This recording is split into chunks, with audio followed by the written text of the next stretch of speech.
Hello everybody, just a little introduction before we start this week's video. It is a bit of a disaster.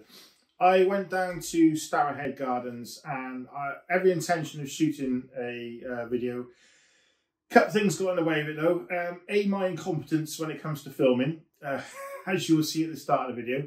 This was supposed to have been a piece to camera, but unfortunately it ended up being, well, you'll see. Secondly, the second part of the video also got cut off quite abruptly. Don't know why the thing just stopped recording. I was using my Osmo Action 3.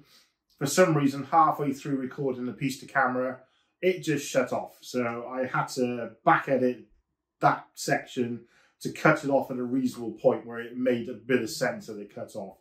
So again, it's a short video.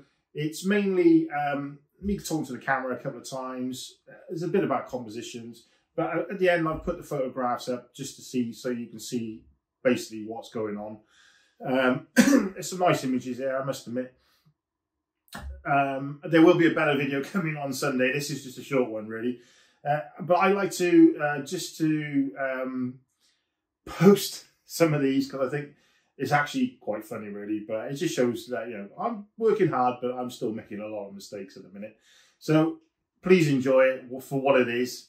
Don't criticise it because it's fully intended to be very tongue-in-cheek, and we'll take it from there.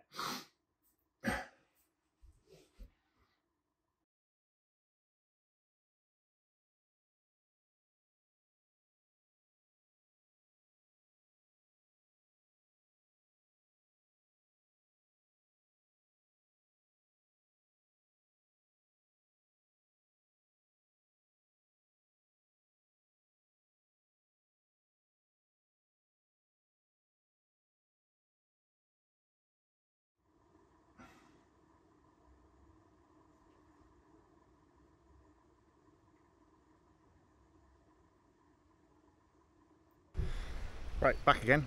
So I changed position, but only ever so slightly. I've, you can see here, I moved around this bend. I was just on the edge of that bend there, here, but I've moved up closer. I was getting some shots over there towards the cottage. Also, the acer tree, which has lost most of its leaves, but there's quite a lot of red leaves on the ground underneath it. So I managed to get a composition on the ground, looking across towards the temple there. Hopefully that one's turned out all right. But the scene I'm currently focused on is this one here. You got the, I don't know if you can see it, I haven't updated the firmware on this yet, so the focusing issue on this is still quite bad. Hopefully the new firmware update is going to help fix that, but apparently it doesn't do a very good job. So DJI, I can't believe you released a camera product that doesn't focus properly. That seems pretty poor. I'm just hoping that the next firmware update will solve the issue, because that's quite bad. Anyway, as you can see on the back of the camera, I'll just lighten it up so you can see a little bit better.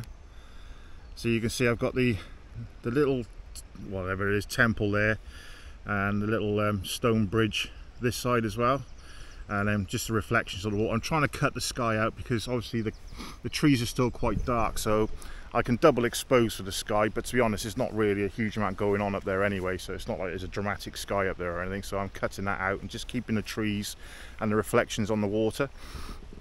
Oh, look at these beautiful swans coming towards me here, look. Gorgeous. But the problem with them is they disturb the water, so it makes the reflection shots pretty bad. But we'll get this shot now and see what we get with this one. And then I think we'll move round. Well, I quite like this, I don't know if you can see it, that yellow tree over there, and look at the lights hitting the side of that now. So I might switch lenses and try and get a shot of that. But if not, we'll just have a quick wander. I don't want to be here too long because I'm actually here while it's shut, and I don't like to meet up with any of the National Trust people, if I'm honest.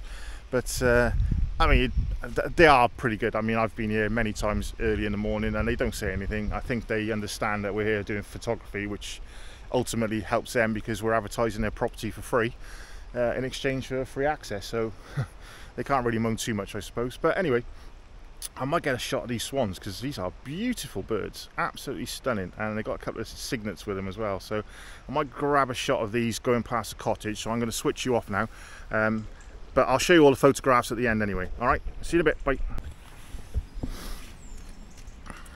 Okay, so we're back again, and we're on the, you can see it, this little bridge this time. Look at the colour of that bracken over there. That looks stunning, doesn't it? But I'm just shooting across the lake here now. I'm trying to, you can see the shot there. So I'm trying to get rid of this reflection that's at the bottom of the lake here. I don't want that, it looks awful. Even with a polarizer it's difficult to get rid of that. But shooting across with this beautiful orange tree here, and then you've got the tree this side as well. Obviously this is wide angle, so ignore that. That's kind of my shot really. So the swans are a bit messy at the minute. I'd like to get some separation between the swans. They're huddled up in pairs, so they just look like these big white blobs on the lake at the minute. So I'm hoping they're gonna separate out a bit, which they are starting to do now. So I might just grab this shot using a 5-second timer just to reduce any vibration in the camera, as I usually do. And yeah, it's a pretty scene. It's just, I'd love a bit more light on it. It's gonna, so the sun comes up from this direction and it'll shaft onto this area here in about 10 minutes. It's hitting the tops of the tree, so it's nearly there, but obviously as you can see out there, there's a hoofing great cloud at the minute. So yeah, kind of sort of waiting for the light really to hit it, and then I think it's just gonna be quite pretty. But yeah, I'm quite happy with what I got here this morning, considering this is like a last second decision to come down here this morning. I think I've done all right. But yeah, so I'm going to do a couple of review videos as well. I've bought a camera bag. I don't know if any of you've seen my video on my what's in my camera bag 2022. Well, I'm going to do a new one of those, because quite honestly, the only thing that hasn't changed in my camera bag since that one is my main camera. Everything else is pretty much brand new in there, so including the bag. So I'm going to do another what's in my camera bag video, because it's been one of my most popular ones anyway, so why not, let's do another one. And that'll be an update sort of thing, so an update of 2022.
Yes, so thank you for watching that.